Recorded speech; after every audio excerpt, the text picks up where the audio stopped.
I love when an older series can come out with a fresh new entry that gets people excited for the games again. I got a little of that feeling with Trails Through Daybreak because of its newer elements compared to previous Trails games, but the game that really made me feel it was Visions of Mana. The Mana series has been around for a long time, but recently the focus has been more on the past with remaking or porting over older games in the series.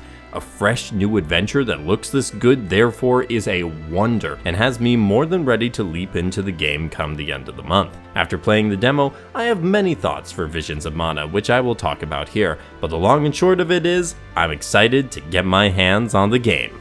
Visions of Mana is an action RPG developed by Oka Studios, I'm not sure if I'm pronouncing that right, and published by Square Enix. It is part of the Mana series, formerly developed by Square prior to the merger and initially started out as a Final Fantasy spin-off series. Despite some well-received titles and recent re-releases, Visions of Mana is the first new mainline game for the series since 2006, and returns the series' designer and director, producer, and composers from the previous games. The game will release for PS4, PS5, Xbox Series, and PC on August 29, 2024, plus there is currently a demo out for all platforms. Yay! They didn't abandon PC! The demo starts at a certain point in Chapter 1, skipping over the prologue and takes a couple hours to complete. Since it starts partway into the game, there is no option to carry over data to the main release, so this is simply a preview for those interested to check it out, and check it out I did, along with many others who are excited to see what this game has to offer. Our protagonist is Val, a young man whose childhood best friend Hina is about to undergo a pilgrimage to the Mana Tree. She has been selected as an Alm, specifically the Alm of Fire. The Alms offer their souls to the Mana Tree in order to protect the prosperity and continued magic of the land. Val resolves to go with her as her official protector, called a Soul Guard, although he's not doing it solo. Joined by some others from the various races of the world, Val and Hina set off on their journey. If this sounds at all like Tales of Symphonia's opening plot, well, that's immediately what I thought as well. In fact, Visions of Mana in general gives me a strong Tales feel in both good and not so good ways. I sincerely doubt, though, it will go the exact same direction that Symphonia's plot did, but I am looking forward to seeing how the game and world develops. It is a very basic plot, but it is all in the execution, and at least for me, the biggest part of the game that has fascinated me is the world, exploration, and combat. The characters have been fine so far from what I've seen. The world itself is one of those worlds that I would love to explore for myself with its variety of environments and landmarks. I think Visions of Mana is placing a strong emphasis on discovery and encouraging exploration, which I'm more than happy to indulge in.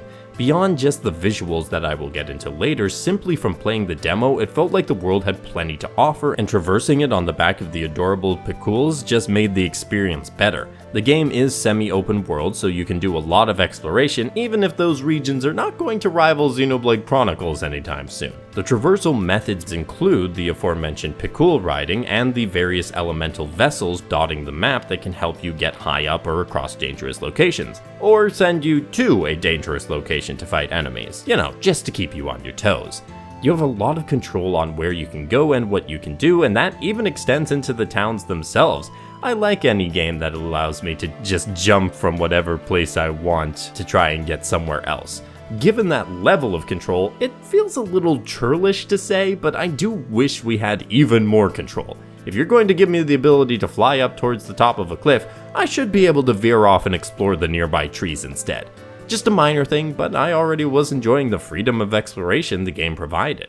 As for combat, looking from the trailers, it looks smooth with lots of elemental variety and a combination of aerial and ground moves complementing each other.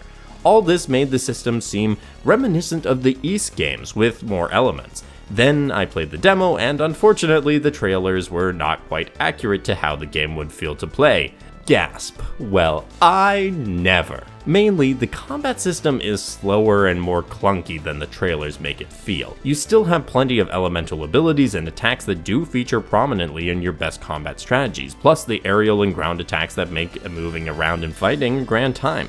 That's why I'm still on board with the combat, even though the speed is slower than I would prefer and chaining together moves is a little more awkward. Each of your characters have their weapons and have a standard and special melee attack. They also have an element attack based on which class they are currently in, then there is a big flashy special attack that you can trigger once you have filled the gauge. Finally, there are 4 equipable magic abilities that you can use once you've unlocked them with the skill points. Visions of Mana is not trying to reinvent the wheel, it is taking the usual formula and giving you a vast array of options for each of your party members.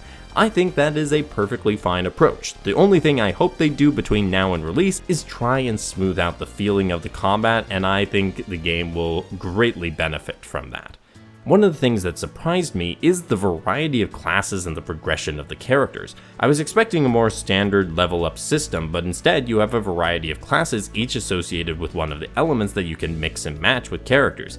These classes change what equipment each party member can use, what abilities they can have and unlock, and their general look as well. I didn't get a chance to do much with this part of the game in the demo, but it's definitely one of the areas I'm most excited about when the full game comes out. I mean, look at these outfits. Who even cares about if the class is useful if it has drip like this? Side content seems pretty standard, with regular side quests dotted around the map, plus whatever you can scrounge up while exploring around. That's okay with me so long as the main story gives us plenty to go on, but I'm not sure how long the game is really supposed to be.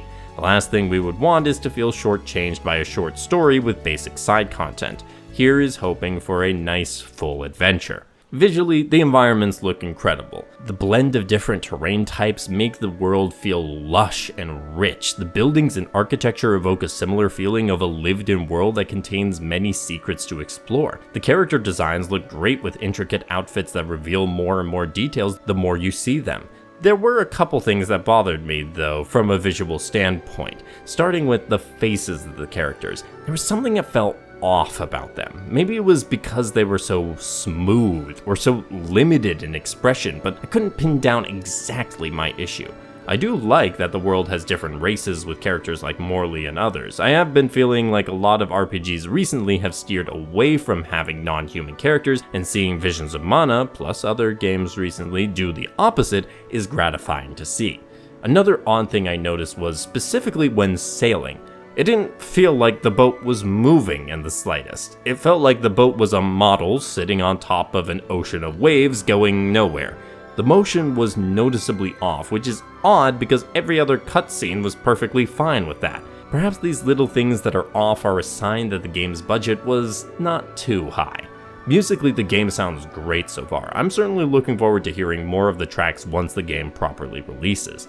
The voice work from the cast was solid as well, although the fact that the voice dialogue just goes without any input from the player means a lot of dialogue could be missed. I find it odd that there is no option to do manual proceeding of dialogue. It's a strange divergence from what is standard in RPGs today, especially for a game with as much voice work as this game has. The UI and UX make good use of symbols and colors to note things. Unfortunately, the awkwardness of the controls does impact things, especially during combat. I was still fine playing, but I think my tolerance for awkward controls in games has been raised by games like Nier Automata's PC port, and at least Visions of Mana's PC port seemed to avoid some of the awkward camera stuff I saw when others were playing the demo. However, having all of these options and having to manipulate my hands in order to do the magical attacks and all that help contribute to the clunkiness of combat. You can remap controls though, so at least in that area it beats out Nier Automata's PC port. All in all, Visions of Mana's presentation looks, moves, and sounds good, but there are nitpicks all around in some areas that show where the development team may have been limited in resources. I know from what I've said I may sound mixed on Visions of Mana. I'm not. I'm positive I'm going to have a good time with the game, but I'm also very sure that's not going to be the case for everyone, and I understand why. I foresee Visions of Mana as a game that will be a love it or hate it for people. There is jank, but there is plenty of love and fun found throughout the game in just the bit I've played. What do y'all think? Have you tried out the demo? If so, what are your thoughts, and are you planning on getting Visions of Mana? Let me know in the comments, leave a like on the video, and subscribe to keep up with my videos on RPGs of all sorts. Thank you all for watching. Have a great day, and happy gaming.